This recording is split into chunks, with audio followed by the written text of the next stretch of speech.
5월 10일 주문자치 일정입니다. 자, 5월 달에는 증시를 뒤엎을 만한 큰 빅 이벤트 일정들이 없습니다. 우리가 흔히 말하는 매크로 지표가 없기 때문에 결론적으로는 지난주에도 그리고 이번 주에도 실적 업종들 위주로 시장의 주도주가 형성이 되었고, 다음 주에는 미국의 소비자 물가지수 CPI 발표가 있긴 하지만은 이게 예상치를 열어봤을 때 갑자기 드라마틱하게 CPI 지표가 2.9를 기록한다거나 갑자기 3.5 이상을 올라간다거나 그런 상황은 나오지가 않아요. 그렇기 때문에 결론적으로는 예상치에 좀 부합을 하거나 조금 상회하고 하회하더라도 전체적으로 시장의 변동성을 줄기에는 많이 힘들다라고 보시면 될 것 같고, 네, 다시 한번 말씀드리지만은 실적이 주된 업종들이 시장을 계속적으로 주도할 가능성이 높아지고 있습니다. 근데 이 실적의 변동성에 줄 만한 일정들이 또 다음 주부터 좀 시장에서 크게 주목이 되기 때문에 우리 그런 것들을 좀 체크해 볼 필요가 있을 것 같죠. 자, 가장 큰 내용들이 바로 미국이 중국에 대한 무역 분쟁을 본격적으로 시작을 하고 있는 겁니다. 이제 미국 대선이 12월 달이기 때문에 바이든 대통령이 거기에 따른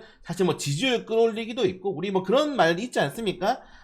외부의 적을 만들어야지 내부적으로 어느 정도가 집단의 그런 단합력, 단결력도 형성이 되고 외부의 적을 같이 공격하기 위해서 전체적으로 지지율도 올라가는 그런 상황이 많이 있는데, 지금 본격적으로 중국 때리기에 들이판 것 같아요. 그래서 중국 관세가 지금 25%인데 전기차 관세가 이게 이제 100% 인상을 검토하고 있고, 이것뿐만 아니라 태양광, 조선, 다른 이 중국의 우리가 흔히 말하는 반덤핑 기업들, 중국이 시장을 장악하고 있는 모든 산업에 대해서 관세를 때릴 가능성이 높아지고 있습니다. 사실 이 미국과 중국의 관계는 많은 전문가들이 바이든 대통령이 이번 11월 달에 재선을 하든 아니면 트럼프 대통령이 다시 한 번 더 대통령이 되든 무조건 확대될 수밖에 없다. 이 공통의 적은 미국이 이미 중국으로 결정을 했기 때문에 중국의 경제가 급속도로 무너지기 전까지는 계속적인 제재할 가능성이 높아지고 있고, 여기서 조금 더 이제 첨언을 하자면은 이렇기 때문에 결국 중국이 2026년도나 7년도에 대만 침공 가능성이 굉장히 높아지고 있다. 왜? 중국도 외부의 적을 만들어야 되거든요. 그래서 이런 것들이 결국 정치적인 게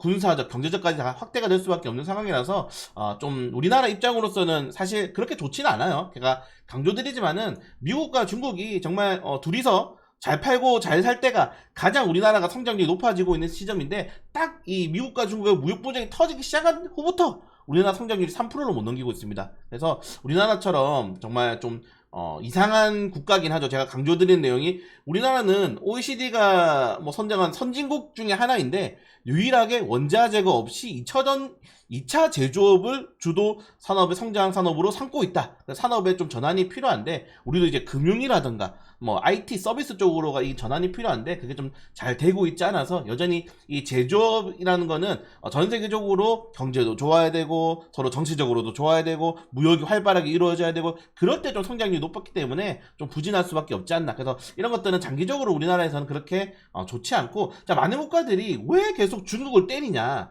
여러분들 전 세계적으로 가장 많이 소비를 하는 국가가 중국이랑 미국입니다. 근데 전 세계적으로 가장 많이 아직도 제조를 하는 국가가 유일하게 중국이에요. 그러니까 중국은 제조와 소비를 같이 하는 국가입니다. 그러니까 중국에서 팔고, 중국에서 만들어서 팔고 소비도 하는데, 다른 나라에서는 뭡니까? 다른 나라에서는 사기만 해.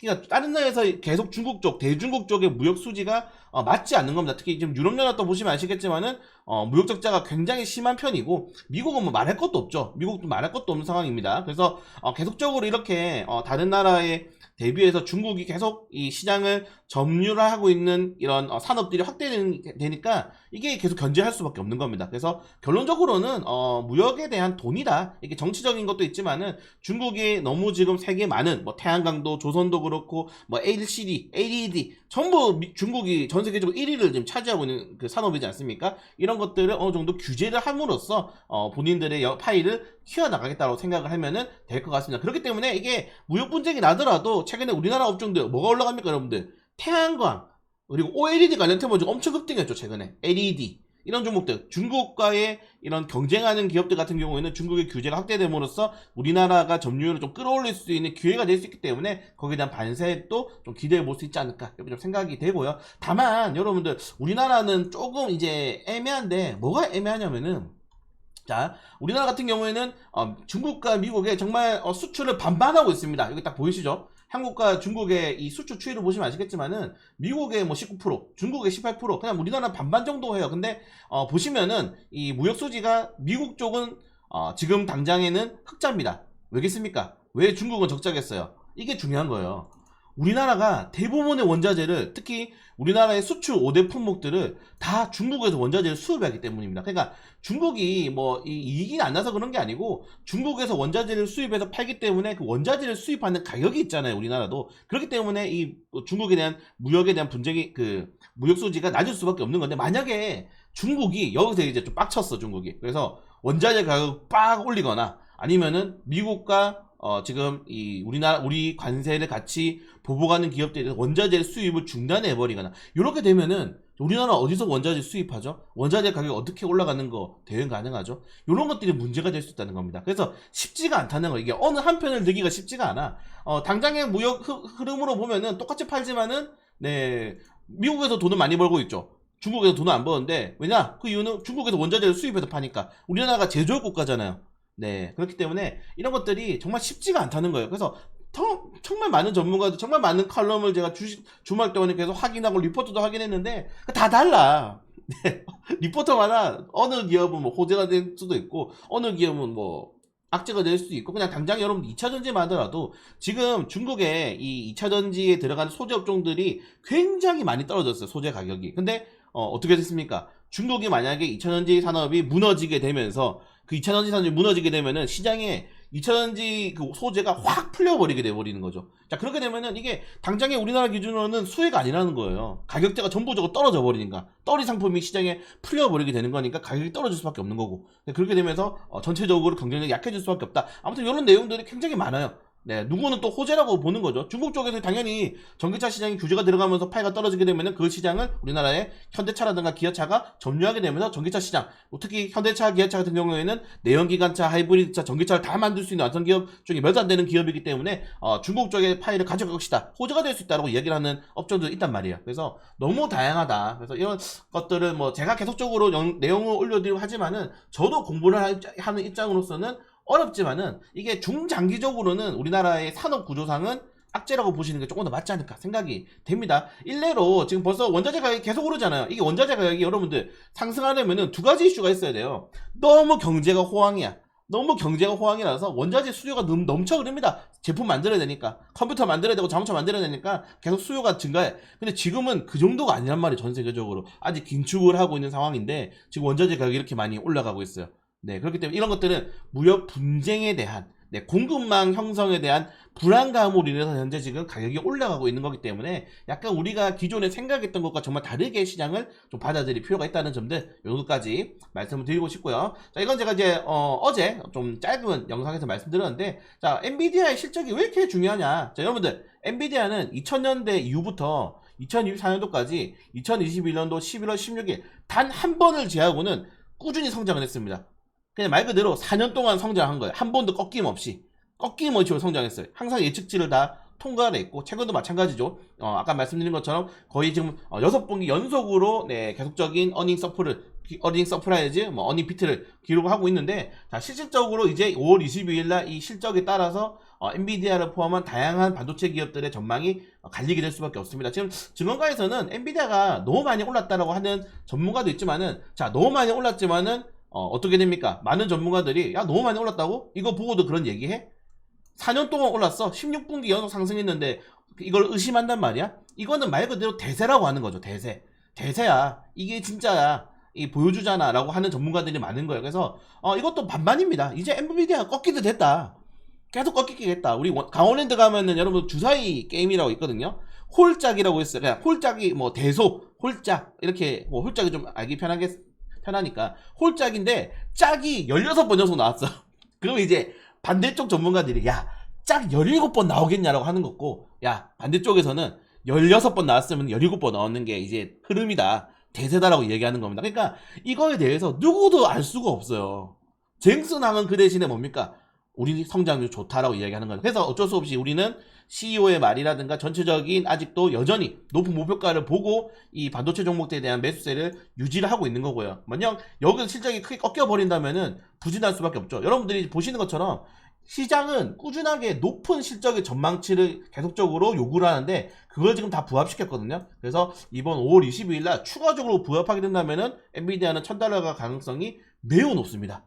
네, 매우 높다는 것들. 그리고 제가 최근에 조회한 종목들 보시면은 다 반도체죠. 네, 다 반도체인데 최근 종목들이 다 반도체 업종들밖에 없어서 그래요. 그래서 반도체 종목들에 대한 변동성은 아마 5월 22일 날 결정이 될 것이다 라고 말씀을 드리고 싶고, 자, 그리고 제가 요새 좀 자주 말씀드리는 이 실적에 관련해 가지고는 좀 중요한 내용이 있는데, 이게 반도체, 자동차, 빅4를 제외하면은 내려간 2분기 실적 전망. 그러니까 지금 가는 종목들이 가는 것만 가는 겁니다. 삼성전자, SK 현대차, 기아차 종목들이 실적을 끌어올렸지만 그걸 제외하고 실적을 본다면은 전체적으로 마이너스 1%대는 거예요. 그래서 이 종목들까지 실적을 끌어올리기 위해서는 2분기의 실적이 더욱더 중요하다. 다만 여러분들 삼성전자, SK 현대차, 기아의 특징이 뭡니까? 생산하는 기업이죠. 자, 우리나라에서 생산하는 기업들이 가장 중요합니다. 그러니까 사실은 그 업종을 제외하고는 뭡니까? 소부장, 소재 부품 장비, 재료를 만들고, 소재 제품을 만들고, 네, 부품을 만들고, 장비를 만드는 회사들이고, 그걸 납품하는 기업들이기 때문에 결론적으로는 제가 생각하기에는 이 생산 업종들이 실적이 오르면 당연히 소비자도 나중에 올라요. 나중에 올 수밖에 없다는 것들. 그래서 더욱더 좀 이런 실적에 대한 기대감이 커질 수밖에 없는 거고, 자, 그리고 우리가 5대 수출 품목이라고 하죠. 반도체, 자동차, 화학, 철강인데, 반도체와 자동차의 이런 이 실적이 굉장히 압도적으로 높지만은 화학이랑 철강도 좀 꾸준하게 반등이 성공을 하고 있습니다. 그래서 화학이라든가 철강 업종들에 대한 실적 턴어라운드 기대하면 될 것 같고, 자, 부진한 건 2차전지죠. 2차전지는 당분간 어려워요. 그러니까 많은 리포터들이 2차전지에 대해서 이거 당장에 캐즘이라든가 무역 분쟁이라든가 이런 것들의 리스크들이 너무 크기 때문에 목표가를 계속 하향하고 있습니다. 에코프로가 액면분할 이후에 10만원이 깨졌잖아요.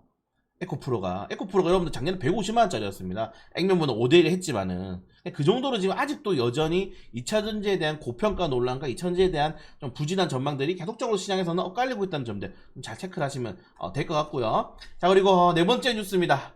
자, 이제 주말 동안에 또 이슈가 많이 나왔죠. 홈택스에 이어서 여러분들 이거 너무 무서운데요. 네, 신한투자증권의 금융투자소득세 세액 계산기가 등장했습니다. 최근에 홈택스에 이거 금융투자소득세 내년부터 시행됩니다 안내문 나와가지고 난리가 났잖아요. 근데 이게 나왔는데 이게 진행할 것 같아요. 네, 느낌상 진행할 것 같고, 이게 진행이 된다면은 좀 쉽지 않습니다. 이게 또 주말 동안에 나왔죠. 민주당에서 금전세 예정대로 도입해야 된다. 5월 내년부터 도입해야 되고 공포가 과장되었다고 이야기하고 있는데 전혀 그냥 말이 안 통하기 때문에 여러분들 이거는 미국 증시도 피할 수가 없습니다. 비트코인도 피할 수가 없어요. 여러분들 부동산 투자하시는 게 좀 맞지 않나. 그래서 뭐 주말 동안에 그거 뉴스 나왔잖아요. 1인 주택 종부세 헤드 종부세 나왔지 않습니까? 네, 그래서 1주택 종부세 폐지 이슈가 나왔죠. 네, 그래서 그냥 부동산 해라 라고 이야기하고 있는 거죠. 지금 민주당에서는 부동산 해라. 자, 그리고 예전에도 말씀드렸지만은 항상 원래 민주당 집권 시절에 집값이 천정부지로 솟았기 때문에 부동산, 저도 청약 알아보고 있다니까요. 제가 주식을 하면서 청약이라는 걸 한 번도 돈도 더 이상 안 넣고 안 하고 있었는데 청약을 저도 알아보고 있습니다. 그 정도로 지금 주택 가격 쪽으로 좀 시장을 옮겨야 되지 않을까 좀 생각이 되고 있고요. 그래서 금주세 같은 경우는 할 가능성이 매우 높아지고 있다는 점들 여기까지만 보시면 될 것 같습니다. 제가 최근에도 금주세 영상 올렸는데 악플이 엄청 많이 남겨요. 뭐 세금 내면 돈 내야지, 뭐 5천만 원 벌어서 돈 내야지 하고 있는데, 네, 그냥 다 삭제를 하고 있습니다. 말이 안 통해서 이제는. 예전에는 거기다 댓글 달아서 제가 설명해 드렸는데 말이 안 통해요. 그렇기 때문에 그냥 받아들이자. 꼬우면 선거를 이겼어야지. 네, 그래서 주식은 좀 여러분들 우리 카운트다운에 들어간 것 같습니다. 국내 증시 같은 경우에는. 그래서 이 정도 내용들이 좀 이번 주 그리고 주말 동안에 큰 이슈가 되었고, 자, 이번 주에 강세 업종들 전선, 해운, 전력설비 이런 종목들이 강세 여전히 이어갔죠. 무조건 화장품도 강세가 나왔는데 전체적으로 여러분 화장품 종목들이 엄청 많아요. 엄청 많아가지고 전체 상승률에서는 조금 부진했다라고 좀 생각하시면 될 것 같습니다. 그래서 이번에 보시면은 게임주가 또 많이 올랐는데 뭐 게임주 그리고 화장품주도 진짜 많이 올랐죠. 네, 보시면 이 화장품 관련 종목 보세요. APR, 토니모니, VT, 향후콜마 뭐 이런 대형주, 중소형주 업종들 위주로 많이 올랐는데 화장품 업종들 같은 경우에는 시총이 굉장히 낮습니다. 그러니까 완전히 극과 극이에요. LG 생활건강이라든가 아모레지 같은 경우에는 시총이 조단이지만은 그 한 3-4개를 제외하고는 나머지 전부 다 1000억짜리 미만 종목들입니다. 그래서 변동성 수급이 조금만 들어가도 크게 터지는 종목들이기 때문에 그런 변동성이 좀 나올 수 있다고 생각이 되고요. 그래서 아마 이번 주까지도 실적 관련된 테마주들이 움직일 가능성이 좀 더 크다는 점들 체크하시면 될 것 같습니다. 자, 개별적인 종목들 현대마린솔루션이 뭐 상장 이후에 당일은 부진했지만은 그 다음 날부터 종가를 계속 끌어올렸고, 전선 관련 테마주들 게임주 그리고 게임주 그리고 해운 관련 테마주들, 해운조선 관련 테마주들이 괜찮은 것 같아요. 지금 바닥 구간이기도 하고. 근데 저는 해운조선 관련 테마 좀 재무제표를 뜯어보면은 부채가 너무 많아. 부채, 전환사채, 그리고 여러분들 해운주가 아시겠지만은 뭐 예전에 2000년도 초반에 팔고 사고 하다 보니까 이 채무관계가 굉장히 복잡합니다. 해운주는 복잡해. 사고 싶은데 복잡한 종목들이 좀 많아서 부담스럽다. 이 정도까지 보시면 될 것 같고요.